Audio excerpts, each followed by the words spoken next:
everyone, my name's Lily and I'm the book reviewer behind Utopia State of Mind, and today we're going to be chatting about the Librofm sale picks for June. I do this every month, so if you're new here though, every month I look at the Librofm sale picks for the month of June, and this means basically that there are two curated playlists, the Kiss Club and the YA Club playlist, and both of those are curated playlists, and they feature, books that belong to those genres. And then I also look at the recently added sale books, and basically in this video I'm going to tell you what I would recommend and also what might be on my TBR. If you don't know about Librofm, it is an independent audiobook subscription service. You pay, I think, $14.99 per month to get a credit for an audiobook. These are DRM free. They're yours forever. But they also have another incentive or another offer where if you have a membership, an active membership, you will get an additional 30% off sale prices. But you do not need an active or paying membership to have or to buy these particular sale ones, except if you have an active one, you'll just save an additional 30% off. So hopefully that is clear. I love Librofm. You can see on my playlist, I have tons and tons of videos about Librofm, and so every month I kind of share. It's an excuse to look at these picks. I always buy at least one audiobook per month on top of my credits, so it's good fun for everybody. I'm going to talk first about the Kiss Club. This is the romance curated playlist. First, I'm going to chat about Business Casual. It is the fourth in the Love Light series. At one time or another, all of the Love Light series books have been on sale because I own them all on Librofm and audiobook. So I actually also own Business Casual. I did not get it on sale, but it is on sale now, and you should definitely pick it up if you've liked the Love Light Farm series, or if you love the idea of a connected contemporary romance series. I'm kind of in that mood where I really am looking for more romance book series, and so I really like this one. I've only read the first one though, so I need to get on that one. Ne'er-Do-Well is also on sale. I've chatted about this before in past Librofm videos. Basically, it is a Regency historical fiction romance. She is basically trying to find the Duke a wife, except maybe it's her. So that's kind of the tagline for this. I own it on my shelf. I look at it every night before bed. I haven't read it. If you're also new, you will know that the shame that I feel for books I haven't read, and also audiobooks I haven't read, is high in these videos. So come along and join me. The next one is The Broposal, which I really, really loved. I will say, though, it has a little bit of an intense setup because it talks about immigration and it talks about toxic relationships. So I would say that on the scale of romance, this one features a few more complicated and complex emotional subjects. But if you're willing to take it on, I loved The Broposal so much. I love the story of friendship, friends to lovers, and this, the character dynamics are so beautifully constructed and explored in this one that is 100% worth the read. The next one I want to chat about is called Digging Dr. Jones, which I had no idea what this was about until I read the premise. Basically, I've been really liking this idea of searching for lost treasures and archaeologists, and so Digging Dr. Jones is a story about a archaeologist, and who is the other person? Is this other person also an archaeologist? I'm not exactly sure, but basically I've been really loving these books, which have kind of like a similar setup. So this one is currently in my cart just because I had a brief stint in my life where I kind of thought that I would not go into archaeology but go into sociology, but I don't even remember what it was called, but basically kind of looking at the history of people from not only a cultural perspective but also kind of like an evolutionary and scientific perspective. So Digging Dr. Jones brings me back to those feels. Neon Gods is on sale. If you've been following me for a while, you will know that every month some of the Neon Gods Dark Olympus series is on sale, and this month Neon Gods is. So it's actually perfect for if you want to start the Dark Olympus series. be prepared that it starts off more or less on the Greek mythology train you might be expecting, and then it quickly leaves the station. So just throw all those expectations out the window because it's very quickly kind of goes off the rails. Pole Position is on sale, which is in my audiobook cart. I bought this, I think, a couple months ago. Basically, it is a F1 romance series. I think it's also queer, I haven't read it, of course. It's in my library, but I haven't read it, which, makes a lot of sense. But I have been talking a while about wanting to embark on my F1 romance journey. Have not done so yet, but Pole Position is one of my attempts to get into that. If you have any F1 romance recs, leave them down below, but I haven't done it yet. The next one, which is also in my library already, is Some Like It Scot. I have an obsession with Scotland. I really love Scotland. I love the scenery. I love the oysters. I love the sheep. I love the cows. I just love Scotland so much. So Some Like It Scot is kind of my perfect niche interests all in one. It's a romance set in Scotland. One of the main characters is a travel writer and podcaster, and of course, in the Scottish countryside, I assume she meets a reclusive person there, and so they have to kind of butt heads. They butt heads about their kind of different lifestyles and I guess different opinions. I love it. I haven't read it, but I'm prepared to love it.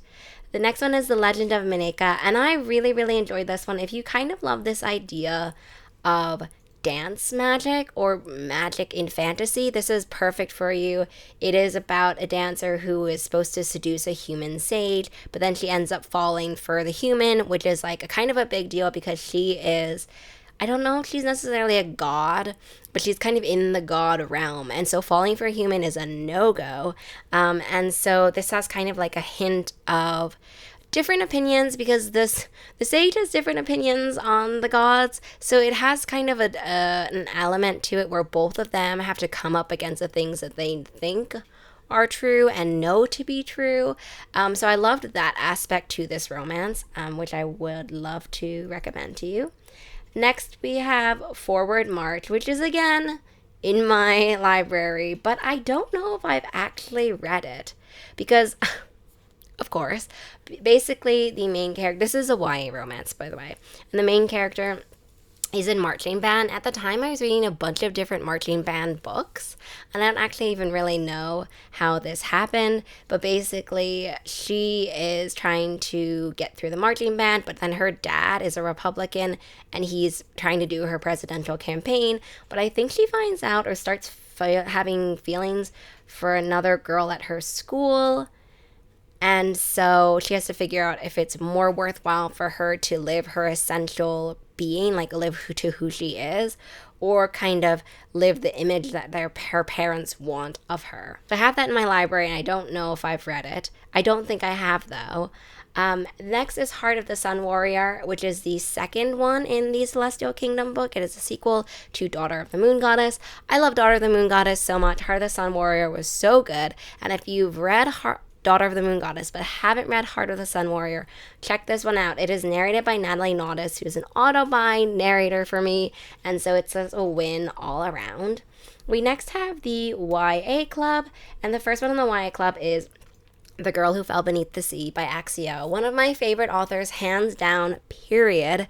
The Girl Who Fell Beneath the Sea is a story that starts with sacrifice because she is sacrificing herself for the person that her brother loves, and then she sacrifices herself as a sacrifice for the sea god, I think, who lives for the sea god. So then she's kind of given as a sacrifice, and there she finds out more about this kind of supernatural sea god world, and I really loved that world building so much. This is one of my favorite books, definitely. There's the Do's and the Donuts of Love. I love Adiba's kind of premise, her concepts, and so the Do's and the Donuts of Love is fantastic because it's kind of like ex-friends. No, her ex-girlfriend is on a cooking show or baking show. Yeah, baking show. And I love this concept so much. And similarly to that, it's about kind of why they didn't get together, or like why their relationship broke down, and also why they're initially attracted to each other either way, and also the baking competition. There's also a sabotage element to it as well. Very, very fun. The World's End, which is actually the third book in the 100 Names for Magic series, is on sale. I've really enjoyed the series. If you loved Rin Chupeco's work, but you're like, where is the funniness? Where is the kind of meta playfulness? 100 Names for Magic is definitely there. It has similar character work, a similar kind of found friendship dynamic, but it has a lot of humor and a lot of playfulness in it. And this is book 3 in the series. The Drowned Woods is on sale. I don't think that I've actually read The Drowned Woods. I've read some of the Emily Lloyd-Jones's books. I just don't think I've read I might have read The Drowned Woods. I'm not really sure. I know I have not read The Bone House, and that is on my shelf. But anyway, The Drowned Woods is this kind of magical YA fantasy where the main character is the last living water diviner, and so she is also on the run from a prince who bound her to his service. So that's kind of the general premise. And so she's approached by her old handler to kind of use her powers to bring down the prince. So that's kind of the main setting for it, or the main premise for that one. I kind of love these really atmospheric YA fantasies, and The Drowned Woods definitely fits the bill. The Near Witch is on sale by V. Schwab. I had no idea that The Near Witch was a YA book, and I don't know about The Near Witch. I haven't read it at all, but basically it seems super fairy tale-esque. It seems like a part fairy tale, part love story. Also, this is V. Schwab's debut novel, so I'm super intrigued by this one. I used to have a copy of a special edition of it, like a Barnes & Noble edition of it, but I gave that away to a friend who was obsessed with it. I've added this to my cart. I'm not exactly sure what to expect. I've heard conflicting things about this, basically because it's the debut and because it's so different than A Darker Shade of Magic and V.E. Schwab's other projects. I've heard kind of conflicting things about if you've read those ones and then go back to this one, etc. Eris Takes It All is on sale. This is by the combination of these two authors, Emily Wibberley and Osman Siegmund Broca, and they write a bunch of different books together. And so this one is kind of comped as The Inheritance Games meets Ocean 11. I've really been enjoying their books. I've read mostly more of the adult romance ones. I have not read very many of the YA romance ones or YA contemporary, even though they have a bunch under their belt. So this one is also in my cart. I don't know if I will read this one first, though. I might read one of the ones that are on my shelf first. I was just looking to see which one was on my shelf first, but of course I cannot see it. There's also I Am Not Jessica Chen. This was one of my favorite books for April. I think it's the month that I read it, but basically it is just a story which really looks at expectations. You know, Jenna thinks that her cousin Jessica has it all down, and she's kind of like, I wish, like, I'm not her, right? But I wish I was her. And so I Am Not Jessica Chen falls into this story where it feels kind of speculative. It's kind of about what happens when we think that someone's life is perfect. We think it would be so easy to be them, and it's not. And why would we want to be anyone else but us? Like, it kind of perfectly has this Venn diagram of exploration for that, and I really, really loved it. I would highly recommend it to kind of all the YA readers that I know. 6 Times We Almost Kissed and One Time We Did is on sale. It's kind of like these 6 capsule moments where they, from the title, 6 Times We Almost Kissed. So it's kind of this swoony story about characters and obviously about romance. They are former rivals. They're supposed to play nice, I guess, but they're former rivals. Okay, they're not enemies, right? This is a YA contemporary. So there's former rivals / maybe nemesis. Their mothers are best friends, and so one of the moms is going to be a liver donor to the other friend's moms. And so they're like, please, can you just get along? We have to do this really hard thing. The recovery is going to be really intense. Can you just get along? And so this book is about them trying to get along. Promposal is on sale. I read this one and I really enjoyed it. Basically, she is trying to work, or she has to figure out if working with her former crush slash enemy is worth it. She's waitlisted for her dream school, and because of that, she wants to have some fun, fresh, new, exciting idea that will make sure that she's not on the waitlist anymore. So she decides to have a business idea called the Promposal Queen. Basically, she's supposed to kind of help people with their promposals. She joins this group, and so there she has to work with her former crush, who has his own motivations as well. Where the Dark Stands Still is on sale. This one was so good. It kind of straddles this line between being deeply whimsical while also being super heart-wrenching, I guess. It kind of has this premise where she is fleeing into the woods, and so she knows that in the woods there's kind of this demon-esque kind of spirit, but it's kind of this sort of fairy tale, this folk tale. But then obviously when she goes into the woods, she ends up being confronted and the story unfolds. She kind of plucks this mythical flower and she uses it to banish her powers. And then she's caught by the demon. So that's kind of the premise. But while that's kind of such a whimsical premise, and while the idea of bargains and everything like that is not super different to what you might have heard from a lot of other YA books, what I loved about this one is the deep character work that is involved for these two characters getting to know each other. We have a lot about kind of the perceived monstrosity, the perceived villain figure as well, and kind of like this misunderstood character. And for both of them, they have a little bit of a misunderstood one more than the other aspect to each other. And this was really, I don't want to say adorable, but I guess precious and heartwarming to see these two characters overcoming that.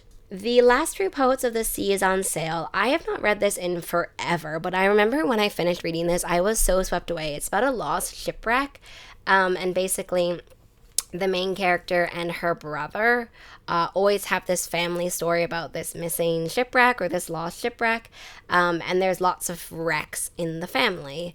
And so one summer, her brother attempts to take his own life, and then she is kind of haunted by the lost shipwreck that her and her brother have always dreamed of finding. And so she decides to try to find that shipwreck. That's kind of the premise for it, but it is an emotional, heart-wrenching book. It's a lot about family and the family past, sort of navigating and exploring our own family past and whether or not it defines us. 100 Vicious Turns is in my cart. It's on my TBR. This one looks so good. Basically, it is a non-binary heir. I'm just going to read this off of Librofm. A non-binary heir to an arcane bloodline, an ambitious rival caught in a cruel bargain, a ruthless magical adversary with plans for them both. So this one is on my TBR and in my cart. I remember seeing this one on NetGalley or whatever before it came out and being really excited for it, but I did not get to it before publication, and now I feel like it is the second chance for me. A Language of Dragons is also on sale. This one is such a good and difficult book about kind of navigating and reevaluating the lies and the things that we've been taught about the world. It is difficult in the sense that, like, we know that the main character has a lot of unlearning to do, a lot of education to do. She has this kind of idealistic approach, but like learning and the joys of learning are separated from the ethics of the people that are learning or the people that are in power, which is a false thing. And so it's a lot of her trying to figure out and her unlearning and relearning. And I really, really loved it because this kind of narrative, that kind of story, I find myself drawn to. I really like when a character has to examine and explore all the conceptions and misconceptions they have about the world around them. Now we're talking about some sale books. I by accidentally closed my sale books audio tab, so I don't actually know if the other past books I was chatting about were on sale. The Dead Cat Tale Assassins is on my TBR. I've really loved everything that I've read from this author. what was that? The first one that I read? Oh, Ring Shout was the first one that I read in a novella, and that was fabulous. And so I'm really excited for this blend of historical fiction and fantasy. I love the idea of assassins, and so I'm really excited for this one. And this one is obviously on sale. Single player is on sale. I've mentioned single player a while or a few times because it's been on sale in the past. Basically, it is about video game creators. She goes into this video game creator company and she kind of meets her own heroes. And you know what they say about meeting your own heroes. And then she's tasked to work with her own hero and realizes maybe her hero is not everything that she thought it was going to be. It's billed as enemies to lovers. I think it's more like rivals to lovers, workplace romance. I really enjoyed it. It's also read by Natalie Naudis. A Broken Blade is on sale. I adore the Halfling Saga books so much. If you haven't read it, just go right now and pick this one up. It is so fabulous. It is a YA fantasy that tackles addiction, it tackles power, it tackles redemption and forgiveness, all the big things. It is a 4-book series and I love them so much. I would highly recommend them. All the Painted Stars is on sale. This is on my TBR. It is a queer historical fiction, friends to lovers, slow burn romance. It's set in 1362 and it looks really good. There are going to be knights. I just say this based on the cover, like there are going to be knights because this person is in a knight's costume, and that one is already in my cart because I just love the premise. The tagline of this is she'll have to fight to win her heart. The Stardust Thief is on sale. This is the first book of the trilogy. If you love a story that's also deeply steeped in folktale and the world of it, definitely read The Stardust Thief. I was there for the launch of The Ashfire King, and I'm so excited for that book based on what Chelsea has said and based on the way that the world is going to expand. Roll for Love is on sale. It's also on my TBR. If you've been really loving this resurgence of D&D style in books, or like books that have D&D campaigns or D&D within it, then you have to read Roll for Love. Basically, it is a second chance queer romance and their characters in D&D fall in love, but in real life, who really knows? Ready to Score is on sale. It is also in my cart. I totally forgot to download this book before it archived on NetGalley, and it is comp to Cleat Cute meets Friday Night Lights. Basically, both of these one of the characters is trying to become a star football player, and they're in the South, and the other character has recently kind of transferred to this smaller town because they thought that they were going to have a really exciting job opportunity that did not pan out. So this one looks really, really good. It is a sapphic romance book. Forget Me Not is on sale. This one is spicy. Forget Me Not is this book about a wedding planner and a grumpy ex, and I thought that the ex second chance romance aspect to this were really great. I was reading this on a whole series of other wedding planner books, so unfortunately that kind of made it be really hard for me to distinguish in that sense, because I was like, which wedding are you planning, but basically the grumpy ex is also a florist and super tattooed. So what more can you really want? It was really great. It was also spicy, second chance, and it makes you wonder if it's worth trying again at a relationship. Legend of the White Snake is on sale. This YA fantasy is so good because I loved the way that it talks about hidden identity and like, can you love someone or can you fall in love if you haven't been honest about who you are? So basically, one of the characters is a prince, and when he was a boy, a white snake bit his mom, and then his mom was not doing very well after she was bitten. So he's trying to cure her, and so he's looking for the spirit pearl, which came from the white snake itself. And of course, he ends up meeting another character who ended up, or 7 years ago, consumed a spirit pearl. And I've mentioned Spirit Pearl twice, so you obviously now understand the premise. It's actually read by 2 different narrators as well. The City We Became is on sale. I've loved the Great Cities series, and I've loved N.K. Jemisin's work, but I love the uniqueness of The City We Became. I would definitely recommend this in audiobook. Every time I've mentioned this book, I have said you need to read it in audiobook because it has these different character voices and these different character accents. Basically, each borough of New York City has a different, how do I describe this? Basically, each one of them has a different kind of personification, a different power, because of that, and because it's so firmly rooted in New York City, the accents are so crucial to it, and I love this so much. That brings me to the end of all of these audiobooks that are on sale. I know that this one was a long video. These Librofm videos are normally really, really long because there are normally a ton of different sales that you need to pick up. So I hope that you've enjoyed this video. Let me know what you're currently listening to on audiobook, and I will see you in the next video. Bye!